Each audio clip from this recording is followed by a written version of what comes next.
The autumn air along the Volga carried a sharp, biting chill, but it was not the cold that made men uneasy, it was the sheer scale of what stood before them. Across the hills surrounding Kazan, an army unlike anything these lands had ever witnessed stretched to the horizon. Nearly 150,000 soldiers, infantry, cavalry, foreign engineers, and priests bearing sacred icons, formed a living wall of steel and faith.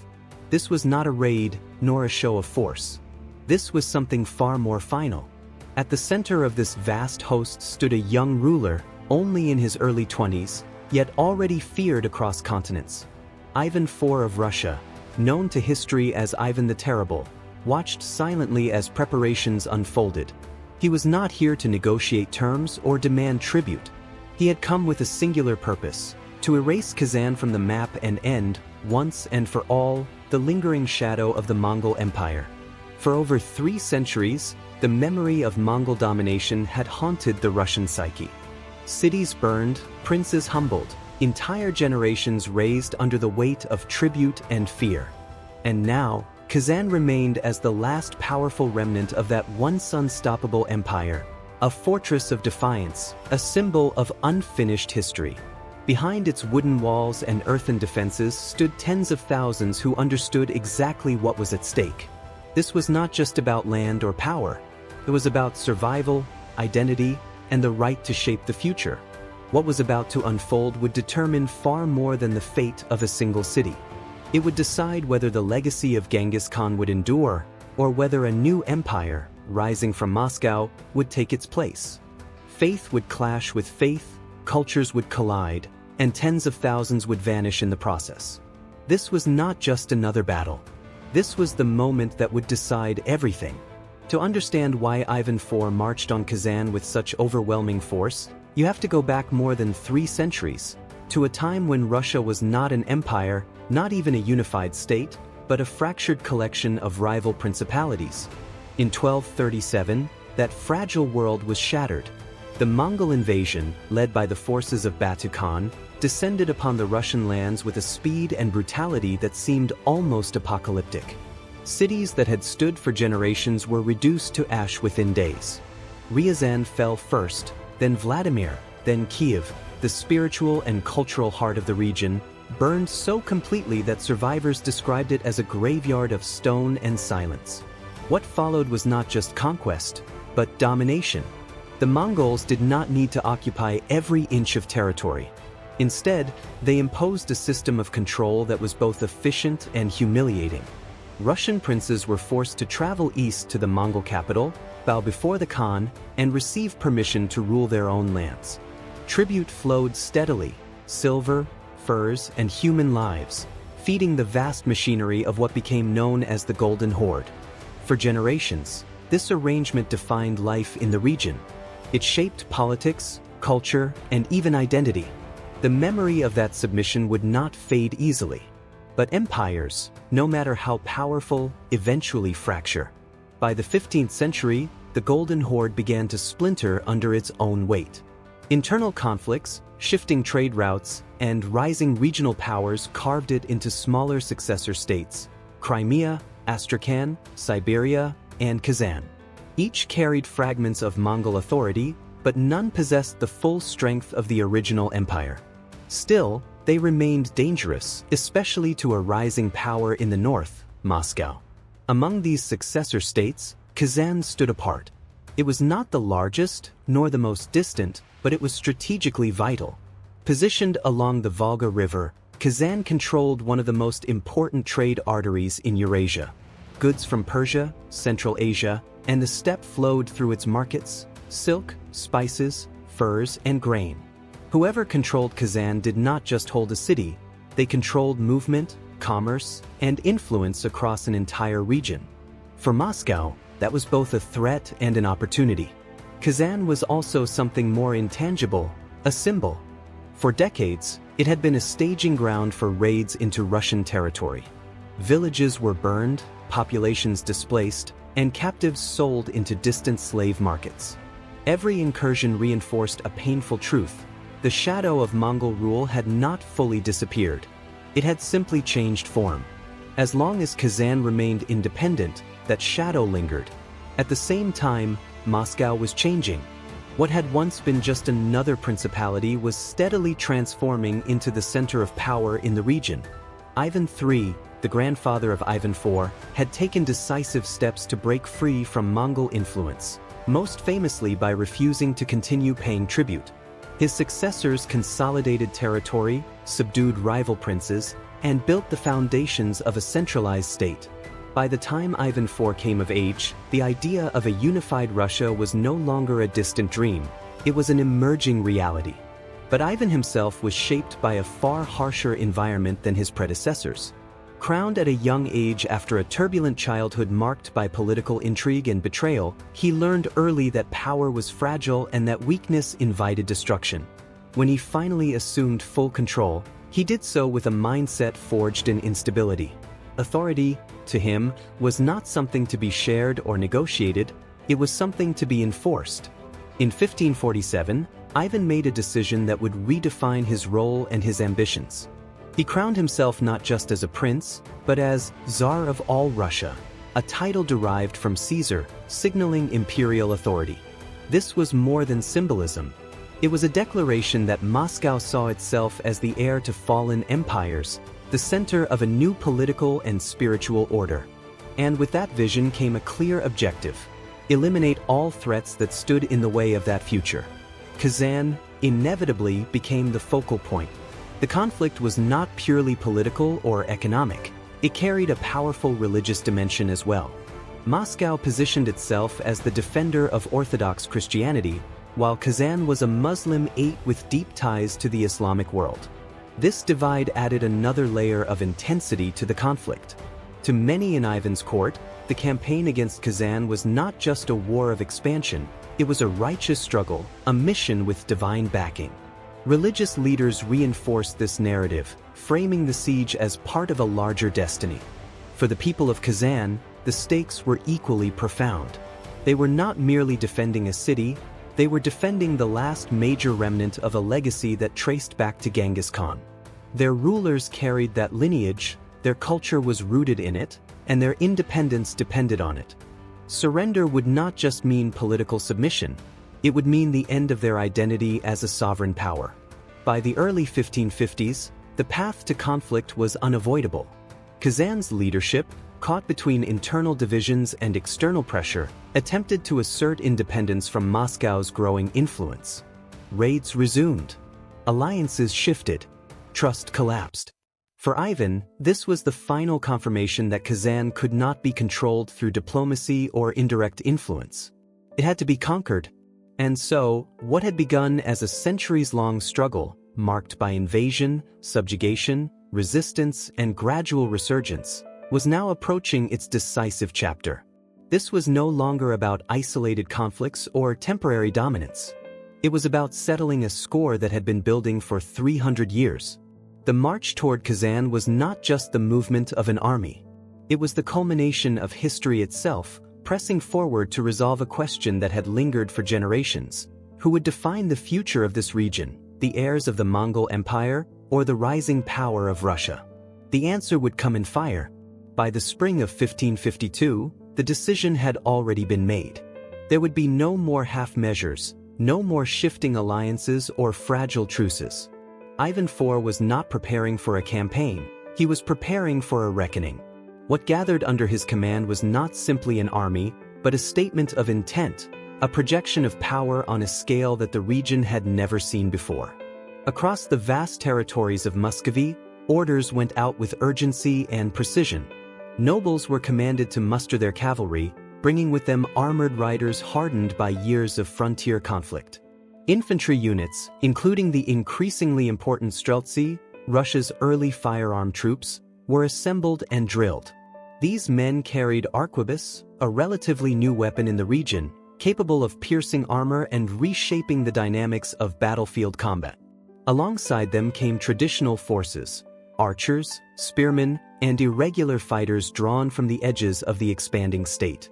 Even Tatar auxiliaries, former enemies who had chosen allegiance over resistance, were folded into the ranks. What emerged was a force approaching 150,000 men. For a modern audience, it's easy to hear that number and move on. But in the context of the 16th century, this was staggering, logistically complex, economically draining, and politically risky. Armies of this size were not casually assembled. They required months of preparation, enormous resources, and a level of centralized control that few states in Europe could achieve at the time. This alone signaled something critical. Moscow was no longer a regional power. It was becoming an empire. But numbers alone were not what made this force different. What truly set it apart was the integration of new military technology, tools and tactics that had been refined on the battlefields of Western Europe and were now being brought east. Ivan had recruited foreign engineers, many of them German and Italian, men who had seen the brutal efficiency of siege warfare in the religious conflicts tearing through Europe. They brought with them knowledge that transformed how wars were fought. Cannons, large, cumbersome, but devastating, were assembled in unprecedented numbers. Some were massive bombards capable of hurling stone balls weighing hundreds of pounds, designed to break walls that had once been considered impregnable.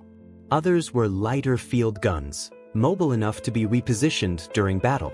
Gunpowder was stockpiled in quantities rarely seen in the region, along with shot, tools, and materials for sustained siege operations. This was not improvisation.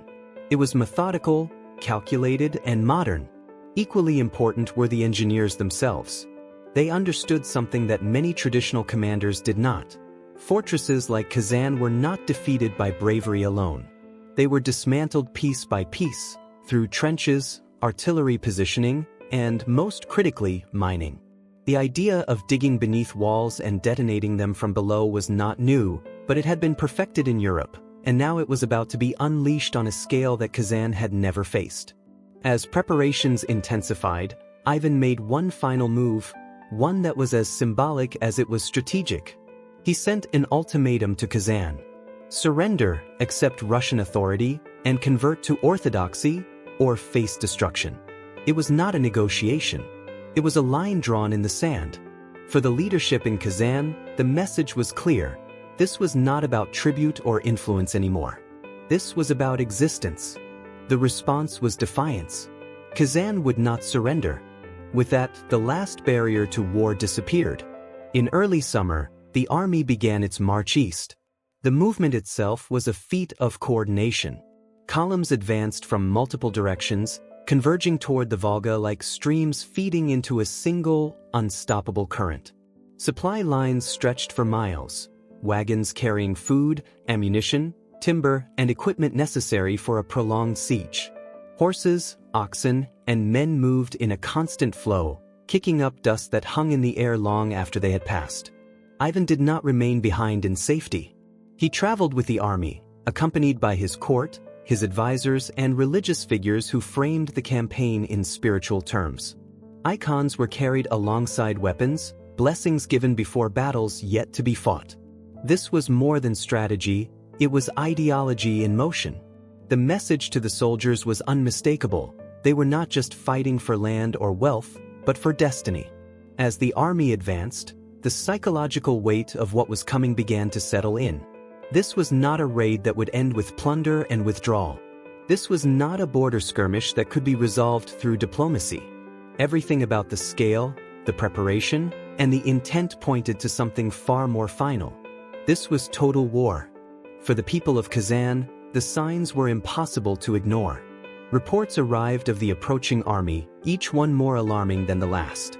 The sheer size of the force, the presence of foreign engineers, the volume of artillery, it all pointed to a level of threat unlike anything they had faced before. Yet there was no realistic path to retreat. Kazan was not just a city, it was the last stronghold of a legacy. Abandoning it would mean surrendering everything it represented. And so, both sides moved forward, fully aware that what lay ahead would not be easily undone. By the time Ivan's forces reached the outskirts of Kazan, the stage was set. The army spread out across the surrounding landscape, encircling the city with deliberate precision. From the hills above, the view must have been overwhelming, a sea of tents, banners, and armed men stretching in every direction. There would be no quick resolution, no simple victory. What had been set in motion was something far larger, a collision of history, ambition, and identity that would play out not over hours, but over weeks of relentless pressure. And when it finally broke, it would not leave Kazan standing. By late summer, the movement had stopped, and the waiting began. Ivan's army did not rush Kazan's walls in a burst of reckless ambition. Instead, it settled in, spreading across the surrounding hills and riverbanks with deliberate precision. From above, the city must have looked trapped inside a tightening ring of steel. Every road was cut off. Every approach was watched. The Volga itself, once a lifeline, was now controlled by Russian boats. There would be no reinforcements, no resupply, no escape. Kazan was no longer a fortress standing against an enemy. It had become a prison. This was the first move, encirclement. Not dramatic, not explosive, but decisive. Wars like this were not won in a single moment. They were won by removing options, one by one, until the outcome became inevitable. Inside Kazan, the realization set in quickly. The defenders were not facing a raid that would burn and withdraw. They were facing a force that intended to stay until the city broke. Then came the second phase, the sound that would define the weeks ahead. The artillery opened fire. It didn't begin as a single thunderclap, but once it built, it became relentless. Cannon after cannon unleashed a rolling barrage that echoed across the landscape, day and night. For those inside the city, there was no silence anymore. Only impact. Timber walls that had stood for generations began to splinter under the force of stone and iron shot. Towers shuddered. Earthworks cracked. Every hit was a reminder that the rules of war had changed. This wasn't the kind of siege Kazan had been built to withstand. Fire followed impact. Incendiary shells arced over the walls and burst among tightly packed wooden homes. Flames spread quickly, feeding on dry timber and wind. Smoke curled upward in thick, choking waves, turning parts of the city into a haze of heat and fear. Families took shelter where they could, cellars, alleys, anywhere that felt even slightly removed from the bombardment, but there was no true safety. And yet, the city did not collapse. The defenders fought back with discipline and urgency. When sections of wall were damaged, they were repaired almost immediately with timber and packed earth. Behind weakened areas, secondary defenses were constructed, makeshift barriers designed to absorb the next wave of destruction. Archers and gunners took positions wherever they could, targeting Russian engineers and artillery crews whenever they exposed themselves. But their most aggressive response came in the form of sorties, sudden, violent bursts of resistance. At dawn or dusk, when visibility shifted and routines loosened, Kazan's warriors would charge out from the gates, striking at siege positions with speed and precision. Cavalry units moved fast, hitting weak points, burning equipment, killing isolated troops, and then retreating before the Russians could fully respond.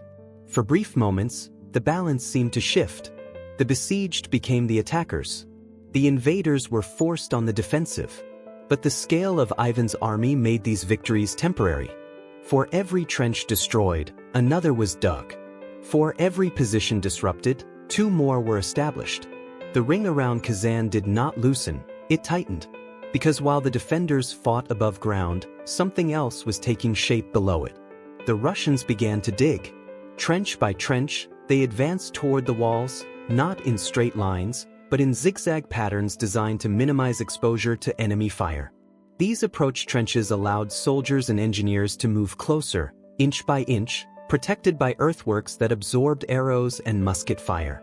It was slow, exhausting work. Men labored for hours under constant threat, digging through soil that shifted between hard-packed resistance and unstable collapse. This was siege warfare at its most methodical, less about dramatic charges, more about patience and pressure. And then came the most dangerous tactic of all, mining. Under the direction of foreign engineers, Russian sappers began tunneling beneath the city's defenses. Their objective was simple in theory and terrifying in execution: reach the foundations of Kazan's walls, pack the tunnels with gunpowder, and detonate them, collapsing entire sections from below. It was a race fought in darkness. Inside the city, the defenders could hear it, the faint, rhythmic scraping of tools beneath their feet. They knew what it meant.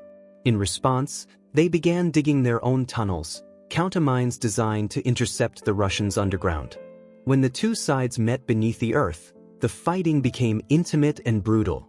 There were no formations, no maneuvering, just close-quarters violence in narrow, suffocating passages lit by flickering torchlight. Men fought with knives, short blades, and whatever tools they carried. The air was thick with dust and fear. Tunnels collapsed without warning, burying entire groups alive. Some were flooded deliberately. Others were filled with smoke to drive out those inside. It was a different kind of battlefield, one where survival depended as much on endurance as on strength.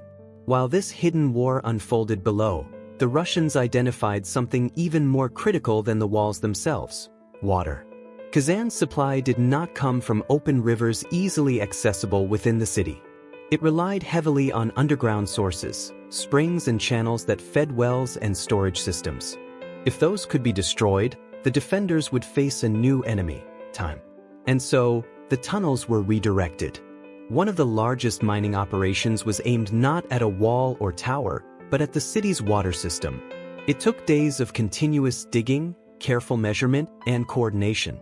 When the chamber was finally ready, it was packed with barrels of gunpowder, the fuses set with precision. The explosion, when it came, changed everything.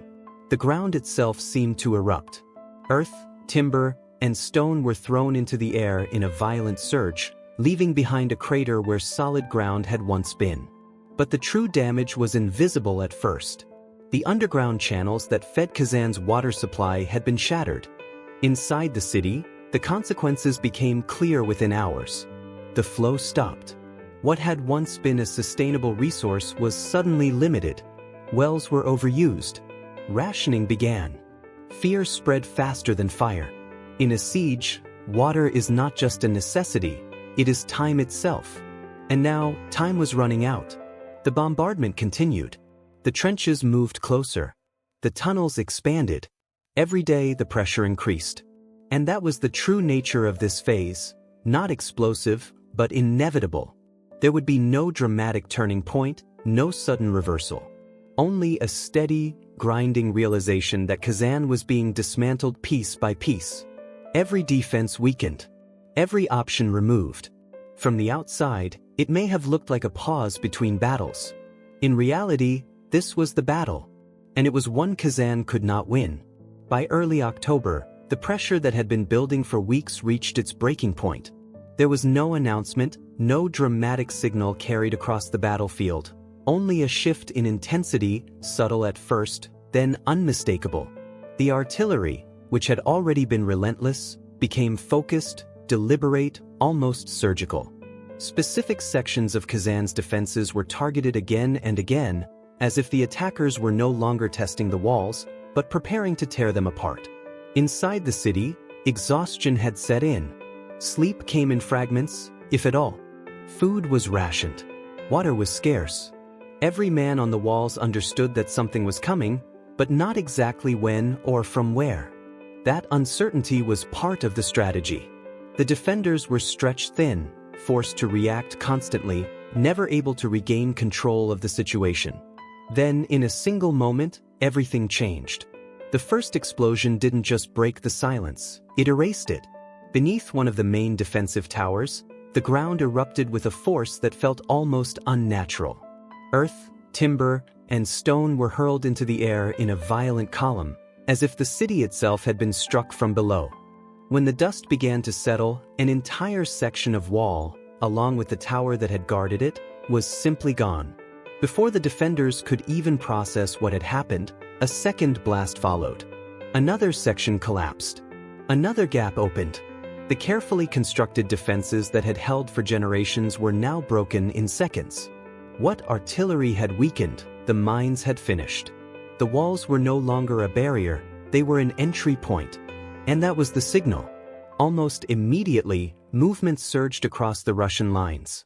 The siege tower, which had loomed in the distance for days, began to roll forward. Massive, reinforced, and taller than the walls themselves, it creaked under its own weight as it advanced, pushed and pulled by teams of men and animals. From its upper levels, archers and gunners fired down at the defenders, forcing them to keep their heads low. At the same time, assault columns formed and advanced toward the breaches. This was no longer a siege. It was an invasion.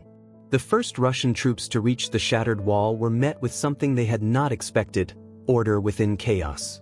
The defenders, despite the shock of the explosions, had regrouped quickly. Warriors flooded into the breach, forming a line not of stone, but of bodies. They fought with a kind of intensity that only comes when there is nowhere left to retreat. The initial assault stalled. Men slipped on loose earth and rubble, struggling to maintain footing as they clashed in close quarters. Blades, axes, and gunfire merged into a single, deafening blur. For a brief moment, it seemed possible that the defenders might hold, that even now, even at the edge of collapse, Kazan could resist. But numbers have a weight of their own. More Russian troops poured into the breach, reinforcing the front line, pushing forward with sheer mass. Then came the Streltsy. Organized, disciplined, and armed with firearms, they advanced in ranks, firing volleys at close range. The effect was immediate. The defenders, already under pressure, began to break formation. Gaps opened. And once a gap appears in a defense like this, it doesn't stay small for long. The Russians surged through. At the same time, the siege tower reached the walls. With a heavy, echoing crash, its drawbridge dropped, creating a direct path onto the ramparts. Soldiers rushed across, colliding with defenders in a brutal struggle for control of the narrow space. There was no room to maneuver, no room to retreat. Men were pushed, thrown, or knocked off the walls entirely, disappearing into the chaos below. For a few minutes, the outcome hung in the balance. A counterattack from within Kazan drove some of the attackers back, forcing them onto the tower itself. But the momentum had already shifted. More soldiers crossed the bridge. More ladders were raised along the walls. The defenders, already stretched thin, could not cover every approach. And then a third breakthrough. At one of the main gates, damaged by earlier explosions, Russian forces brought forward a battering ram. Protected by a crude but effective shielded structure, they drove it again and again into the weakened entrance. The defenders responded with everything they had: projectiles, fire, boiling liquids, but the rhythm of the never stopped. Eventually, the gate gave way. Once it did, the battle changed completely. What had been a fight for the walls became a fight for the city itself. Russian troops poured through the opening and spread into the streets, breaking into smaller units, engaging in close-quarters combat that turned every corner into a potential battlefield. The structure of organized defense began to dissolve. Units were cut off from each other. Communication broke down. Fires began to spread, some intentional, others accidental, but all equally destructive. The tightly packed wooden buildings of Kazan became fuel. Flames moved quickly, jumping from structure to structure, filling the air with smoke so thick that visibility dropped to almost nothing. In that environment, combat became instinctive. Men fought shapes in the reacting to movement, sound, proximity. The distinction between attacker and defender blurred in the chaos. Streets that had once been familiar turned into mazes of fire and debris. Every step forward came at a cost. Still, pockets of resistance held. Near the center of the city, remaining forces gathered for a final stand. They built makeshift barricades, blocked streets, and prepared to fight to the end. These were not disorganized remnants. They were the most determined, the most committed. They knew what defeat meant, and they chose to resist anyway.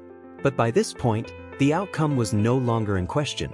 Russian forces were entering from multiple directions, through the breaches, over the walls, and through the shattered gate. The pressure was constant, overwhelming. Even the strongest resistance could not hold against it indefinitely. One by one, those final positions fell. Some defenders continued to fight until they were cut down. Others attempted to surrender. Leadership fractured.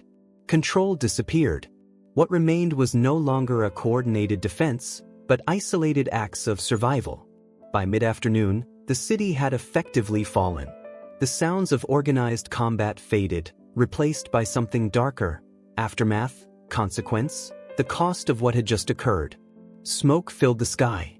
structures burned unchecked. The ground was littered with the evidence of hours of relentless violence. Kazan, which had stood for centuries, was no longer a functioning stronghold. It had been broken, physically, strategically, and psychologically. And in that moment, as the fires spread and resistance collapsed, one truth became undeniable. This was not just the end of a battle. It was the end of an era. When the fires in Kazan finally began to die down, what remained was not just a defeated city, but a symbol erased. Streets once filled with trade and life were now silent, choked with ash and memory. The of Kazan was not clean nor merciful. It ended in destruction, in blood, and in the quiet understanding that an entire chapter of history had been closed by force. Khan Yadigar did not die in glory on the battlefield. He surrendered, was taken in chains to Moscow, and eventually faded into obscurity, living proof of what happened to those who stood against a rising empire. Kazan itself would not be rebuilt as it was. Its identity was reshaped. Mosques were replaced, populations displaced, and Russian authority took root where Mongol once stood.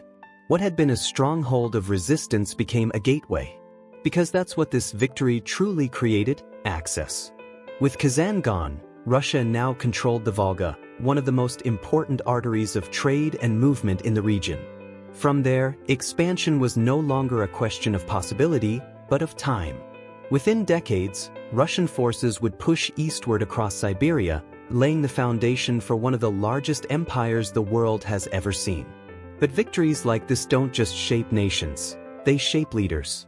For Ivan, Kazan was proof that absolute power, applied without hesitation, could reshape reality itself. It reinforced a mindset that would define the rest of his reign, one built not on compromise, but on fear, control, and total domination. And that raises a question that still matters today: how far can power go before it begins to consume the very thing it created?